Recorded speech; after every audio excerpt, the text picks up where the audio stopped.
Hello, friends, and welcome. I am really excited today because I have a guest with me who's one of my favorite people, Suzy Rosenstein.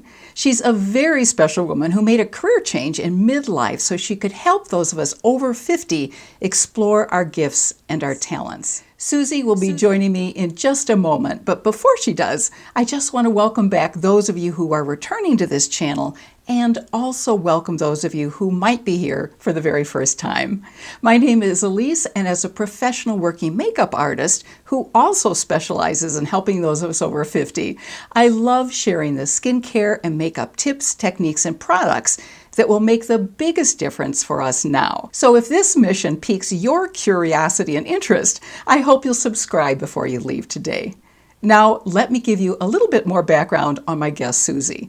Suzy Rosenstein wants to live in a world where aging is cool and thinking about possibility is fun. As a master certified life coach, midlife mentor, and entrepreneur, she's been able to help hundreds of women get unstuck, find a more fulfilling career path, and get excited about their lives again through private and group coaching, as well as her popular podcast, Women in the Middle, Loving Life After 50. She's refreshingly upbeat in the way she coaches about the ups and downs of midlife, and she has a wonderful way of combining wisdom, humor, and down-to-earth insights. She's also always been fascinated by why we do what we do, so it's no surprise that her passion led her to study behavior.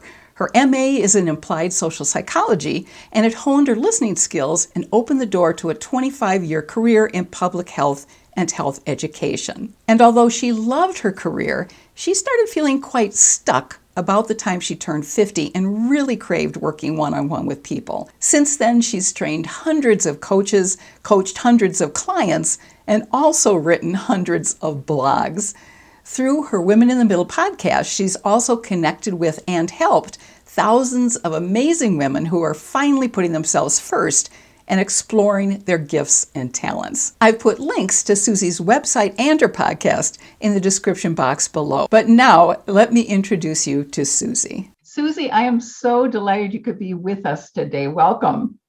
So excited to be here. We have so much to cover. I'm just going to jump right into things because you are just one of the most interesting people I've met in a long, long time. So let's start at the beginning because I was fascinated by the fact that your graduate degree is in applied social psychology and you had a 25-year career in public health and health education. Tell us a little bit about that span of work in your career life.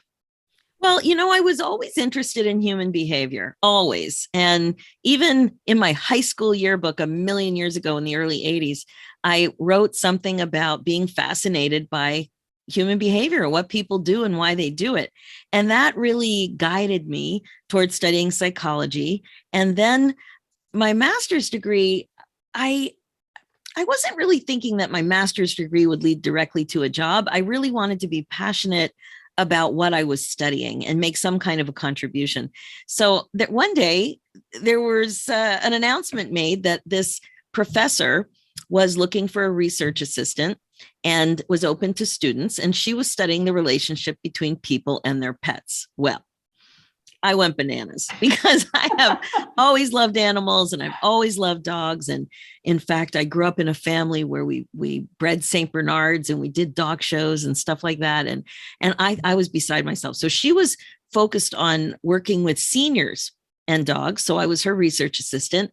And then I started to do my own research on the relationship between children and their pet dogs. And of course, it's no surprise that dogs can play a very important role in children's lives. But really what I was doing at that time was honing my listening skills and my ability to look for patterns in speech and to really understand what people were saying from their perspective. I didn't realize that I was doing some training to be a coach at that time. So I did that. And then I started to work in the field of health promotion and health education at a variety of jobs. And I spent the most time in a health publishing department. And I really started to enjoy the creativity of developing books and to make sure that these books and everything from pamphlets and guides to children's books is a thing that I really did and had a great time with, was a real fit for what people needed in terms of addiction and mental health. So I loved making that contribution, and I loved doing work that mattered, 27 years in, I started to just not be content anymore. And there was nothing wrong with my job. I had always been very interested in the work I was doing, but I'd been doing it for too long. So I was craving growth, learning new things, being challenged. I didn't realize it at the time, but I was really also craving being an entrepreneur. And every time I had an opportunity to develop a book, it felt like an entrepreneurial venture. And then the thing I really wanted that I didn't have in the work that I was doing was working closely one-on-one with people. And I'd realized that I'd always been interested in that, but I never really did it. So that set me on a path that we can talk about later. But I started to explore what else was available to me. And who knew that that would have all come about from studying children and their pet dogs. It's so interesting how things that happen all through our lives and the kind of impact that they have later. Today, you're hosting a very popular podcast called Women in the Middle. You're an author, you're a master certified life and weight coach. So share with us a little bit how all these new adventures started to take shape in your life after what you were just talking about. Well, and who would have thunk that I would have been a podcast host? I mean, that I didn't even know how to use my phone. The job it wasn't doing it for me anymore. And I ended up feeling quite stuck between 45 and 50. And this is very common. I wasn't aware at the time what was wrong. Like I didn't understand the bigger picture. 50 kind of felt like a wake-up call for a few reasons. I had a few people close to me that passed, like young people. Mm-hmm. I realized that 5 years was a long time and that I was being so confused, and I had never been so confused about anything. I was always like, figure it out, move on, and I was stuck. And then finally I got laid off. And getting laid off from a long-term job was very scary. It felt very harsh, but I have to say it was the best gift that I was too afraid to give myself. And it almost felt like a relief, but it was too scary I didn't feel relief yet, but I kept saying, I think this is a good thing. I think this is a good thing. And it was, and I ended up hiring a coach, and I didn't know anything about life coaching at the time. If anything, I was a little skeptical, but I did hire a coach, and I was blown away by my own personal coaching experience and how being guided to think about your life with very interesting, important questions that reveal things that you really want. And it gives you more perspective on your brain and on your life. What were a couple of those things, Susie? What stands, as you think back to that experience, what were sort of the one or two insights that you think were most valuable? Oh my gosh, it was very clear. I was asked a question about something that I said that I thought was an actual fact, and I'd never given it another thought. And it was about weight loss.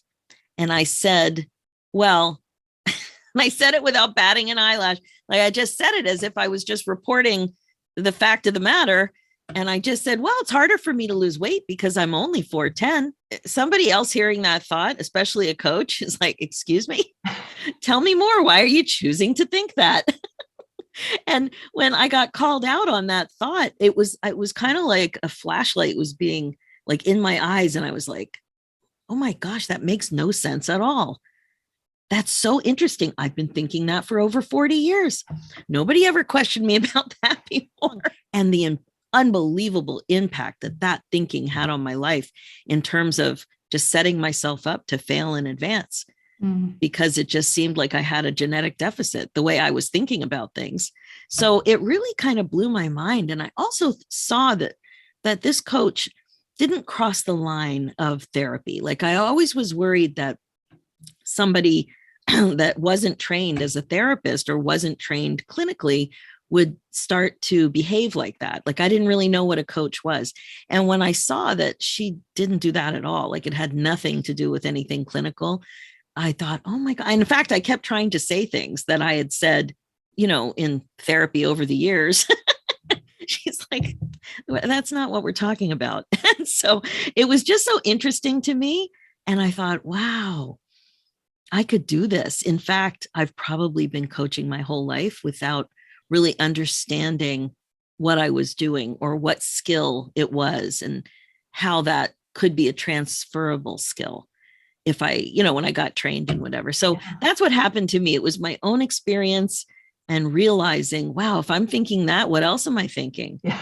That is holding me back? How else am I getting in my own way that I'm not aware of? And it's really just, it's a field that a lot of people don't know anything about. It's becoming more popular now, and it's definitely having a huge impact on people who are ready to be curious about what they're thinking, and to people who are ready to take more responsibility for the lives that they're creating, And what was your experience in terms of education related to coaching? What process did you go through? Oh, well, I asked this woman where she trained because I thought, oh, well, I need to go to a school and sit in a room. Right. That's what I was thinking, because that's how I received all my training in the past. And so I started to explore what was available in my city, and I felt immediately overwhelmed. When I had that experience, I just asked her where she trained. She said the life coach school. I said, oh, let me look at that. So I just checked it out. And then the irony of the whole thing was, with my layoff, I got some education severance, and it turned out to be the exact amount that the life coach training cost. So I remember I literally received it in the mail, a check in the mail, and then I just signed up. I was like, wow, this makes sense. I'm doing this. And I couldn't believe how quickly I made the decision, and I loved it. Oh, Susie, that is such an incredible example of what was meant to happen. I mean, the fact that you got that exact amount of money. I know. That is incredible. I laughed. So look at this. All right. Well, let's talk a little bit about your podcast, because what made you decide to start it? What have you found most challenging? What have you found most interesting? Tell us a little bit about your experience with it. Okay. Now, remember, I did not even know what a podcast was. So I get laid off. Online learning is exploding, is having Zoom meetings and training online was a thing. And so I started to see that at the life coach school, there was a podcast, like the founder, Brooke Castillo, had a podcast. And that kind of opened the door a little bit once I learned, oh, the podcast is on an app on your phone. Well, that's very accessible. And so I just started for a few years just listening to podcasts. And it just seemed so fun that you could access them on your phone. I call it a party in your purse. Because oh my gosh, there's so much fun here. If I want to learn about flowers, there's a podcast. If I want to learn about big band jazz, there's a podcast. If I want to learn about midlife, women, and all the stuff we're going through, there's a podcast. And maybe I can have a podcast. Gradually, it started to become possible the way I thought about it, even though the technology seemed scary. And I'm like, okay, well, there's an app on my phone and I have a computer, but what happens in between? Yeah, exactly. Yeah, there must be something that's really complicated here. It's complicated and something I can't manage for sure, because I had another thought that I suck at technology. That was definitely a thought that I had since I had an incident in the computer lab in 1980 in high school. Something bad happened. I lost some data. And ever since then, I started to think that I sucked at technology. So I knew that you could hire people to help you. And that was the first time I ever hired somebody to help me with like a techie thing. I bought a starter package once I had the title of my podcast. So coming up with the title of the podcast is something you really need to think about. And so Women in the Middle is the title of mine, women plural, women in the middle. And it just seemed like a perfect description of what it feels like to be 50 plus. And I guess 40 to 60 really, but you're in the middle of all kinds of things, in the middle of menopause, in the middle of empty nest, in the middle of aging parents, in the middle of long-term relationship, in the middle of being at a long-term job. Many women our age have been in jobs for over 10 years. I could see that it was possible, even though I didn't know what the heck I was going to talk about after I got rolling. The package I bought included the first 3 episodes and the music and the narration at the beginning of the intro and the outro. You're kind of by yourself. I don't have a big operation. I don't work with a partner. I decided I wanted it to be me, just me. So again, I didn't really know how I was going to incorporate guests, but I have about 40, 45% guests. This week, the 250 somethingth episode is coming out. And a couple of weeks ago, I did hit a really great and super fun milestone of 1 million downloads, which congratulations. I can't even imagine that is so but exciting. It happened. So who are some of the most memorable guests? So many amazing experiences on here. So like I said, I push myself to come up with cool topics, becoming the woman you want to be, relationships on purpose, being intentional about relationships, dealing with aging and our thoughts, which are very negative about aging. Empty nest issues are very common. And the way we're making a professional contribution in the world, and if that needs to change for whatever reason, starting something new, becoming an entrepreneur, getting back into the workforce after you haven't been in a while, all those things. So when I started to have guests, I could see that there would be two types of guests. One type would be somebody who has expertise that I want to share on the Women in the Middle podcast because they've got something to add that's different than what I add. And then the other type of guest is two categories. One is somebody who has been really afraid to make change and then figures it out and is on the other side. And then the other version of that is actually a client that I've worked with who made that same change. Mm-hmm. And so those are the type of people I have on. I would say one of my favorite guests is an author of the book called The Practicing Mind. And his name is Tom Sterner. It's a very popular book. And I love it so much because he just explains mindfulness and being in the present moment so well. And that is a fundamental core skill that I teach, and that's really important for my community. I had the pleasure of having Joan London on the podcast, which was I was so nervous. And then she popped up on my Zoom square and I'm like, because I grew up with Joan London. Yes. She was America's Mom, and she'd just written a book about aging that was an excellent book. And so that was super fun. One of the things I love about the guests is that many of them I know personally. And sometimes I don't know them very well, but I love talking to people. So when I'm out and about, when I'm on vacation, I can just sense somebody has a story. I remember one time I was in a lavender store and I was just looking at people and I'm like, oh, I see somebody there. I wonder if she's the owner. And she looked interesting. She looked like a gardener. And I thought, oh my gosh, I have to talk to her. I bet there's a story. And sure enough, there was a story. And so same thing with the jeweler. That person was in Western Canada. Another time I was in Rhode Island and I was at an art show. And I was, of course, buying jewelry because why not? It's beautiful. And I met this woman and I could just sense there was a story. And sure enough, there was. So it's how people end up in these careers. Usually goes back to some kind of idea or story that they had about what they should do, what their parents wanted them to do or expected them to do, and how in the end, they had ideas about what they wanted. And many times it's related to what has always brought them joy. Sometimes funny things happen, and I love to share them because I get feedback from listeners that they love it because it's like if something weird happens to me, I know I'm not the only one. I know it's happened to somebody else. So when it comes to midlife, there's all kinds of things that can go wrong. And peeing your pants in the woods on a walk, that happens, right? So I'm going to tell people about what happened when that happened. And just underwear has been one of my most popular topics to talk about the pathetic state of the panty affairs in midlife. We have just forgotten about our underwear drawer. The underwear has been kicking around for ages. It does not belong on our beautiful bums, and yet it's taken up space. And when you wear bad underwear, it makes you feel bad. Very popular episode. We've had a lot of laughs about chin hair. We've had a lot of laughs about what we should wear, what we think we should be doing, and how we're celebrating life. Susie, I have to say, I just did a video about chin hair. See?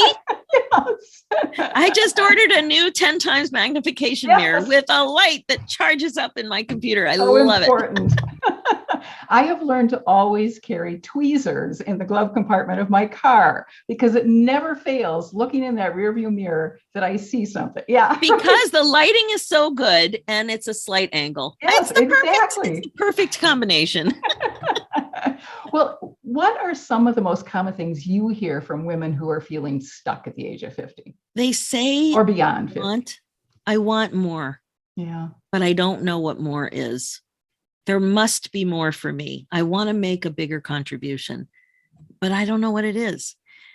They feel stuck. They feel too old, that there's not enough time and they're too old. They definitely feel like they're running out of time. And those are really common things. Like when I get on the phone with a potential client or somebody who's thinking about doing some kind of work with me, all I hear is possibility. Like I feel it's sizzling because I can see it, I can hear it, and I can see how they don't believe it. They don't believe it. So it's very, very common that they want more and they don't know what more is. You also have launched something called Women in the Middle Academy. Can you tell us a little bit about that? Oh my gosh, so excited. So I've tried several program ideas over the years, and I really feel that this is it. So the Academy is a 6-month group coaching program that is full of coaching, community, and curriculum.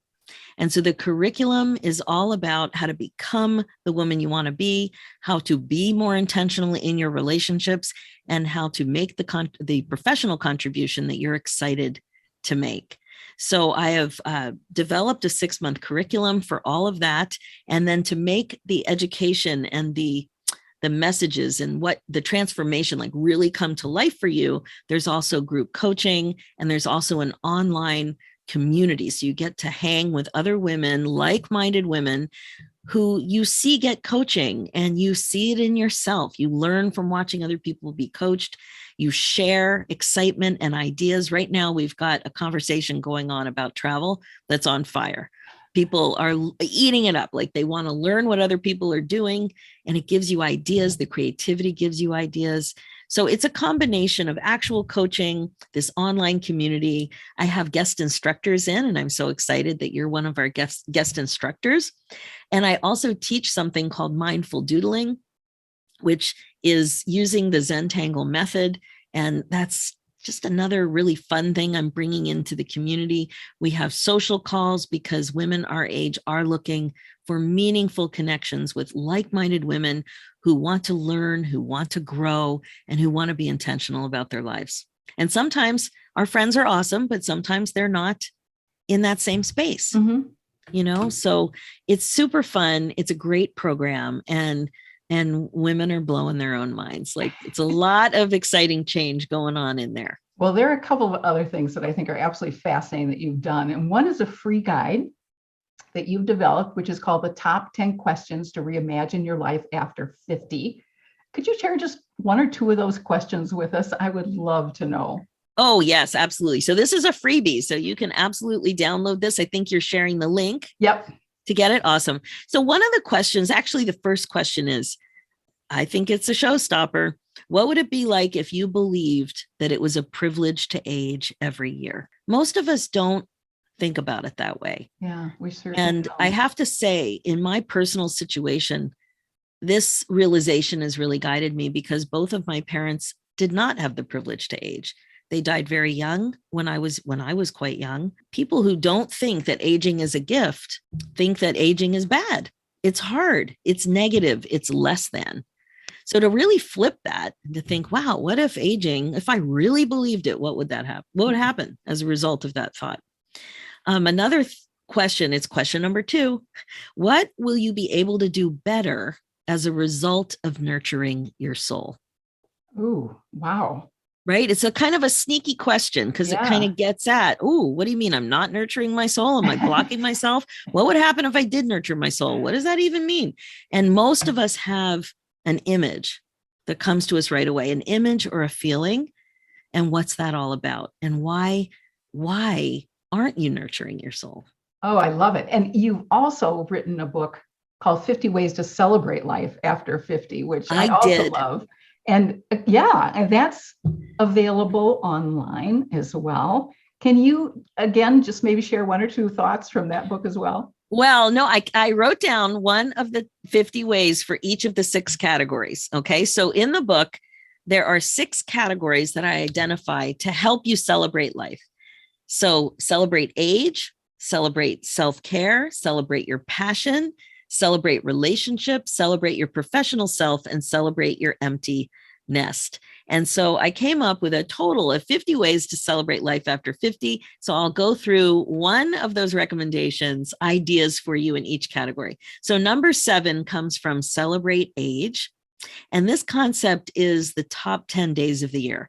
And this comes from my uncle who does this every year. And I think it's brilliant. At the end of the year, he identifies the top 10 days of the year, top 10 days, and celebrates them by not just acknowledging them, which is a celebration that you've lived. This is what happened. This is what you created.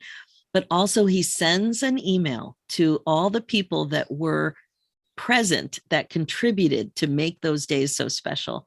And he doesn't tell them any details. He just said, I just want to let you know that I'm acknowledging that you helped me celebrate life this year. And this was a top 10 day. And I just think that's fabulous to think about what happened in the year, what was amazing. Most of us just think about what sucked, what was bad, what was difficult, but what was amazing. That was brilliant. And then get back with those people is, oh, how wonderful. Right? Yeah. It's so good. Okay. Number 17 is up your alley. This one is celebrating self-care. And it is spend time to research one of your favorite beauty products, like the category, and get into it. So if you have a special face cream, spend time looking at face creams and you figure out the favorite, like the best one, and you enjoy every ounce. Just dive in. If it's eyeliner that floats your boat, well, get into it and you find the best one for you and enjoy it.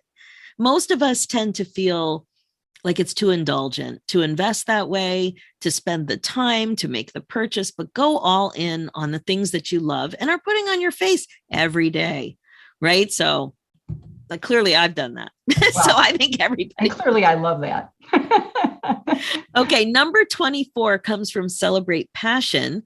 So like many women don't even think, they're like, I don't even have a passion. I don't know what I'm passionate about, but I'm encouraging people to, whatever passion it is, whatever thing you love to do, like you can't imagine yourself not doing. For me, it's whale watching. I just love whale watching. It's totally my thing. So number 24 is take the passion on the road and experience it in different countries, in different situations, in different groups. So I'm just not going to whale watch in Cape Cod, although that's one of my favorite places. But I've made a commitment to myself that wherever I am, if I'm within a 2-hour distance of whales, I'm going to get myself over there and I'm going to go to museum exhibits on whales, and I'm going to join groups on whales, and I'm going to follow Instagram stuff on whales. I'm just going to go all in, but take the passion on the road and see where you can go. Maybe you're going to plan a trip because of this passion. You're going to plan a trip that has, I did that. I went to Baja because that was the only place in the world where you can have a friendly encounter with gray whales. Wasn't so easy. It's like in a weird little place to do this, but that kind of thing. So don't just enjoy it in your hometown. Take it on the road and do it large, do it big, and love it. I was just watching an episode of Ninja Warrior, if you can believe it. And one of the phrases that a young man who was 17 years old who lost his father's favorite phrase was "live wide," which I think is what you're talking about. And Susie, we only have literally a minute and a half left, which is just way too little time. But if you were to recommend the most important thing anyone can do to get unstuck, what would you say? I've got 3 tips. Okay. Be open to focusing on what you can do instead of what you can't do. Get ready. This is the second one. Get ready to be more compassionate with yourself. Most of us are very hard on ourselves. We would never speak to the women we love and little people we love and other people we love the way we speak to ourselves. Oh, how true. So prepare yourself to be more compassionate. And then the last one is to be curious about everything. Ask yourself why more often. Slow down enough to notice your thoughts. Don't just accept thoughts like it's too hard for me to lose weight because I'm only 4'10". Like, come on. We think all kinds of things. Be curious about what you're thinking and be curious about why other people behave in certain ways. Just be more curious, but ask yourself why, especially about what's going on in your own mind. That's a great way to conclude. Thank you so much, Susie. Really You're appreciate welcome. your time today. And I will put links to all the important things related to Susie in the description box below. Thanks again, Susie. Awesome. Thank you. Okay, take care.